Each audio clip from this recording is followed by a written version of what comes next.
ophikayo unguThixo wemfazwe.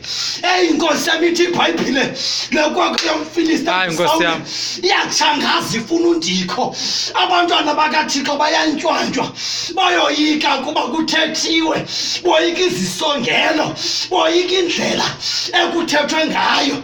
Nasebusuku nje kungenzeka mphulaphuli kwindawo kuyo ukuthi uyaqala unyaka, but uqala unyaka ungena ngefiye ngoba ubambe izisongelo, ubambe indlela ekwathethwa ngayo. But ebusuku nje receive i-blessing ngokuqhekeza isiqalekiso esathethwayo ebomini bakho. Ithi iBhayibhile ke kasele ndisondela ekugqibeni, ithi iBhayibhile ufika uDavide apha ene-attitude, ngoba abantu abakwaziyo ukumelana nezinto ngabantu abane-attitude ethi imeko iyingxilimbela but babona uloyiso.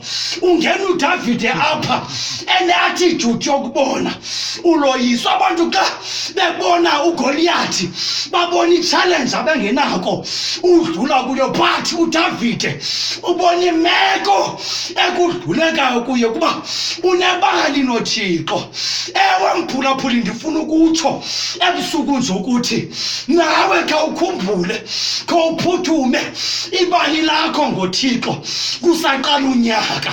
Lahle i-fears phandle, lahle uloyiko phandle, but ubambe ibali lokuhamba noThixo. uDavide apha uthi xa ebalisela uSawule, because uSawule benempazamo yokubana ngabambambe uDavide, ambambe about inkangeleko yakhe, ambambe about ubuncinci bakhe, ambambe about ukungazange kwakhe amelane nemfazwe. Wema uDavide ngoba ezinye izinto azifuni experience. Yes, sometimes amava abalulekile, but zikhona izinto ezingafuni mava but ezifuna abantu abaconsulta kuThixo. Inkosi yami, siyambulela uThixo.